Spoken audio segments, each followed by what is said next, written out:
Hello my ookie spooky bookies, welcome back to my YouTube channel, and today's video, like I promised in my last one, is all of my favourite reads from 2024. I had to think, I can't believe, just for a moment, just think like 2024 is over. Like, where has the year gone? Like, it's like I blinked and it's gone from like May to January like that. It's insane.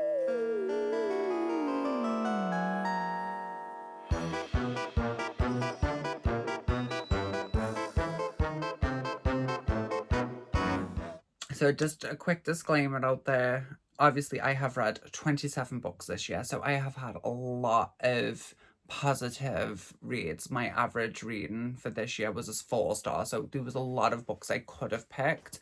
But these, and I think there's about 2 or 3 more that I don't have physically, or I have borrowed out the copy, should have been here, but they will also be put in. These aren't in any like specific order of like my most favorite to my least favorite. I was gonna do that, but I just couldn't pick. I've been looking at these books for days, like how am I putting these onto a scale? Like obviously I have a few 5-star reads, which are obviously like up there, and I have a few 4s that are obviously on here too, but at the end of the day I enjoyed all these books. That's why I have picked them as my most favourite reads of 2024. Start with the book I have put on this list that I haven't long finished, and you would have just watched a video on this, and that is Neverlight by Frida McFadden. This follows Trisha and Ethan, who but they go to visit a house that they are thinking of buying, and they get trapped there during a snowstorm. But this house was once owned by Dr. Hale. I'm not even going to try and pronounce the name, because the names in this book, especially Dr. Hale's name and Trisha, the way that Trisha is spelled, I thought it was Tricia, but we won't go there. So basically they get trapped within this house, and Trisha does not like the feeling. She feels like someone's watching her, someone is here. She feels that it could be haunted, and she just doesn't want this house. But she discovers tapes that Dr. Hale was keeping on her patients, and she gets enthralled, and she wants to try and figure out what happened to Dr. Hale on her final moments. This book gripped me. I think between this and The Locked Door, they were at a fighting battle, but I really just thought, let's just put one of Frida McFadden's books in here. But this and The Locked Door are like, if you've liked this and you haven't read The Locked Door, read The Locked Door, vice versa. If you've read The Locked Door and haven't read this, read this. This was so good. I finished this in 24 hours, and I rated this 4 stars. This was the first book I read in that series of this last video of my readathon to Miss Frida McFadden, and this is probably gonna keep me intrigued into what Frida McFadden is going to do. Then I have more of a horror book, and that is Maeve Fly by CJ Leeds. This book, when I say I was ill in bed, and I'm not someone who can read drum while I am not well, but this book I flew through in 24 hours. And this follows our main character, Maeve Fly, who is not like every other girl. She has natural platinum blonde hair and pale skin, absolutely stunning girl. But she is entwined within the dark and the strange and the peculiar of the world, and she lives in LA with her grandmother, who is sick and isn't on the land of like here, Jeremy. She's unconscious in bed, and things just escalate in this book. Like, it is insane. But Mayfly works as a Disney princess in Disneyland. I think, if I remember correctly, it was Elsa that she played. But this book I could not put down. The last chapter of this book actually broke my heart because even though it is sick, it is twisted, I was rooting for Maeve. I was like, come on, Maeve, let's do this. I want you to have that. I want this for you. And how it ended was just absolutely tragic. But this is definitely a female retelling, of American Psycho. I have not read American Psycho. American Psycho is on my TBR for this year, even though I have had the copy for longer than I'd like to admit. But this is definitely a female retelling. I did enjoy this. But yeah, so if you have read Brent Easton Ellis, I think it is that his name? American Psycho, give this a go. I rated this 4 stars, and I could see why this was hyped up about, because I seen this all over my Instagram and Bookstock. What's Bookstock? Book Talk, and I've seen so many people rave about it on here on YouTube as well, and it is definitely worth the hype. The next book is, I would say this is a retelling of The Exorcist, sort of. Like, it's strange, but this book is The House of Last Resort by Christopher Golden. And this book follows our 2 main characters, Tommy and Kate, that buy a house for €1 on an island in Italy, to be closer to Tommy's grandparents. And as they get there, Kate figures out that something is just not quite right. They're sitting at a table having a family meal, and their friends and family are talking about this house that they have, and they call it the House of Last Resort.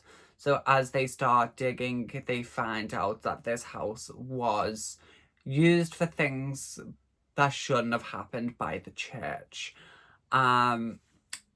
The atmosphere in this book was fantastic. Like, the way you would feel the dread, the way the town was described, you could see it. It was so beautiful. And this is the only book I have read by Christopher Golden. But I do know some people love this book, some people hate it. I think it just depends on how you look at it. I did enjoy this so much. Like I said, it did give me that retelling of The Exorcist, but tropical.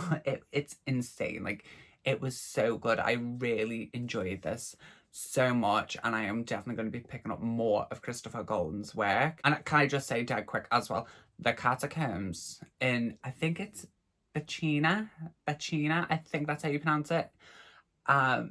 Stunning. Like, honey, I'd want to go here, even though it is absolutely petrifying. I'd love to go, and I flew through this again. Like, I think it's like just over 300 pages.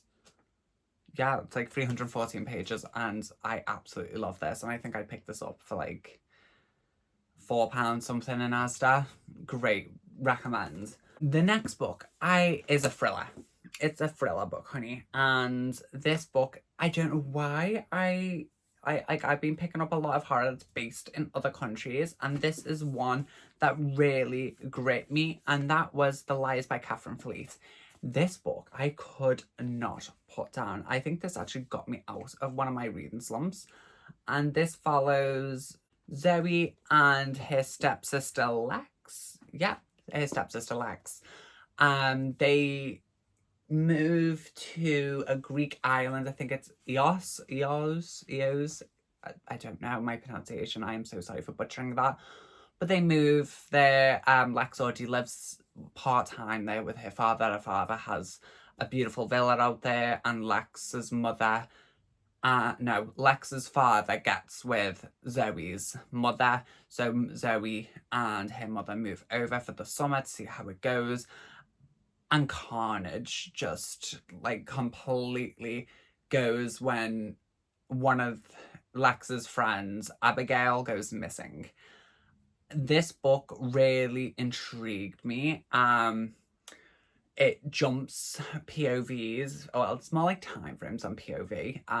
So one chapter will be talking about when they were kids, And then the next like chapter or two will be about when they've come back, because after Abigail goes missing, after that summer is over, Zoe never steps foot back on this island. She never goes to see her parent, mother on the island or thingy. The only reason that they come back is because of, but it's because Lex's father passes away, so they're holding a funeral. That's the only reason Zoe comes back, and that is the first time that Zoe and Lex have seen each other in, I think it's 25 years.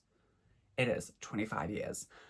And they're trying to discover what is happening, but then there's also something else fishy happening while they are there 25 years later. This was so good. Like, I would highly recommend this book.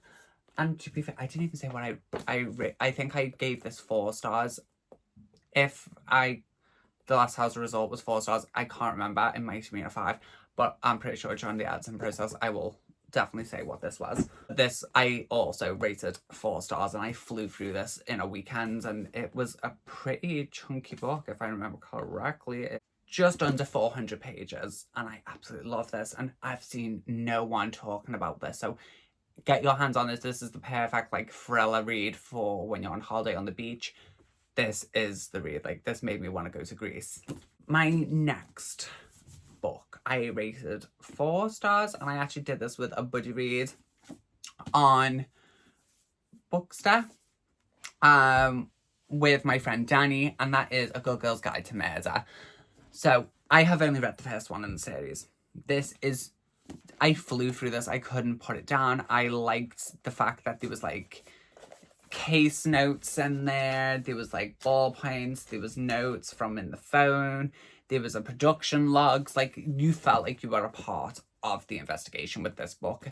And this basically follows Pippa. Yeah. So she is basically investigating into a disappearance that happened 5 years previously, when the girl Andy Bell goes missing. And they come to the conclusion that Sal Singh was the person to kill her, but the police think he did it. Everyone else thinks he didn't. It's a bit out of character for him, so Pippa takes it under her wing to try and figure out what was going on. And as she does that, she's getting letters and threats coming through from a mysterious person trying to warn her off.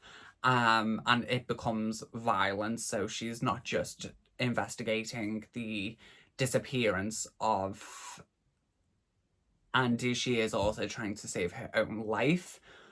This book was just so good. Like, I can't wait to read the second one. I actually have that, which is Good Girl, Bad Blood. I am hoping to do that as a buddy read with Danny, like I did with this. If you do not follow Danny, please do go and check her out. I will pop her Instagram in the Instagram link in the bio below, so please do check her out. She is such a lovely person. I love you, Danny. Let's get the second one done this year. Because it's been a year now. We read this in January of last year. I think this was one of my first reads. But yeah, have you read A Good Girl's Guide to Murder? If so, what did you think? And they have turned this into a TV show now, which I still haven't watched. So I will definitely be getting to watch that very soon.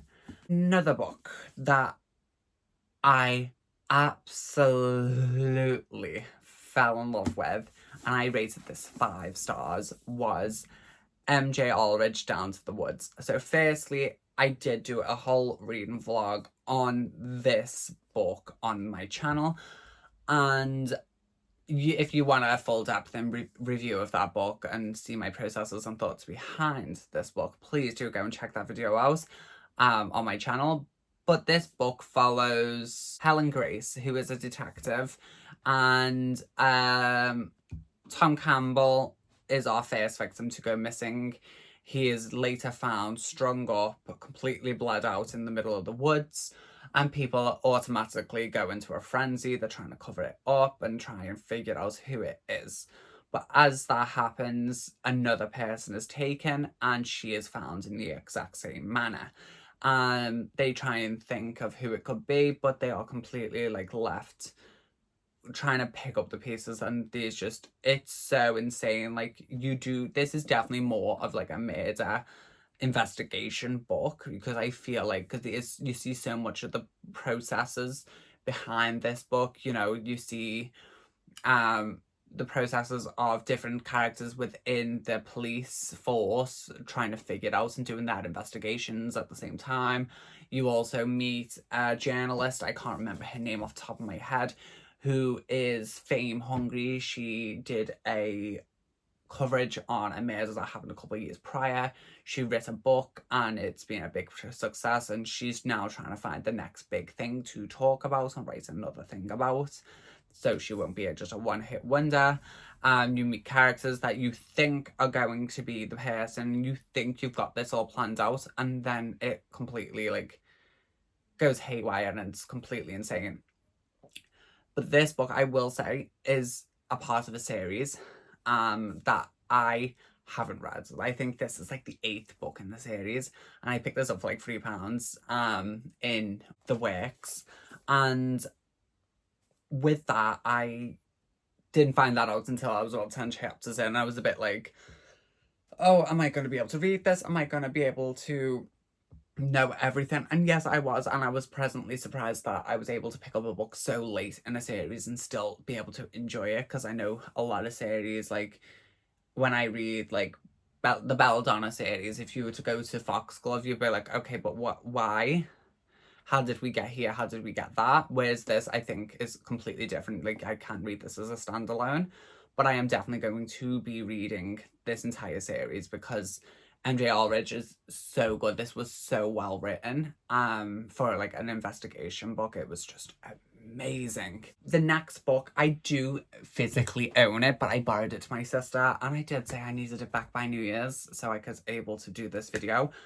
But I can't wait for her. So that is a Poppy. Here is Let's Split Up by Bill Wood, which was his debut YA thriller horror novel. It was amazing. I loved it. I ate it up so quickly. I constantly talked about it on my Bookstagram, and this book follows 2 people, the boy, high school jock, and I think she was a cheerleader, go to this house, that mansion manor that who used to own the town disappeared a long time ago. No one ever knew what happened to him. Go to this manor that's been derelict for years, and they are brutally murdered. And when it comes onto the news, everyone is shocked, and this group of friends take it under their own control and try and figure out what has gone on to the people in their school. And it's a wild ride. Like, it's very Scooby-Doo meets I Know What You Did Last Summer meets Scream, but on a toned down level. It was so good. I absolutely loved it. Like, I don't read a lot of YA, and I absolutely devoured it. And cover the cover was so good. So good. And it, as you can see here, the cover is absolutely stunning. I was able to get one of the limited editions from the works. I had like blood splatter and footprints of paint sprayed on the edges. It was insane. It was beautiful. I absolutely loved it, and it has come to my attention that he has got the sequel to this book coming out in autumn of this year. So I cannot wait. I cannot wait for that. That's going to be an absolute scream. So I can't wait to see where that story progresses to, and what characters we're going to meet, and what the story is as a general whole. And then finally, the final book that is on my top reads of 2024 is Jack Ketchum's The Girl Next Door.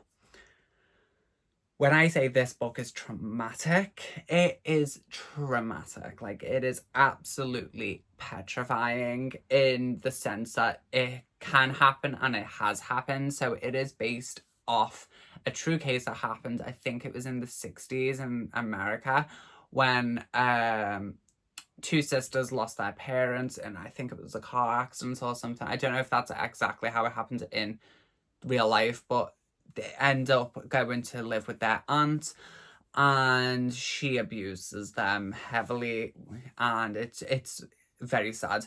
So the book follows that, and the boy next door has a little crush on her. You know, she's not like most girls that he's ever met before. She's a little bit older, and he takes a liking to this girl, but she's not very well liked in her household that she lives in with her aunts and her cousins. And before you know it, she is locked into a basement, and the most unthinkable, despicable things happen to her. And it's a hard read to read, but I flew through it. I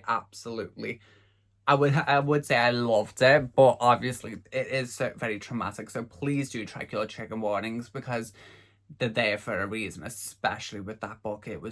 Everything is in that book, and it was diabolical. And the ending, Jesus, it broke my heart. And I don't cry very often when it comes to books. Like, I am quite a hard-faced cow, and that book, it broke me. Like, it's one of those, like, I still think about it, and I think I read that at the summertime when I was house sitting for my mother, and I still, like, every now and then it'll pop into my head, and I'm like, oh God.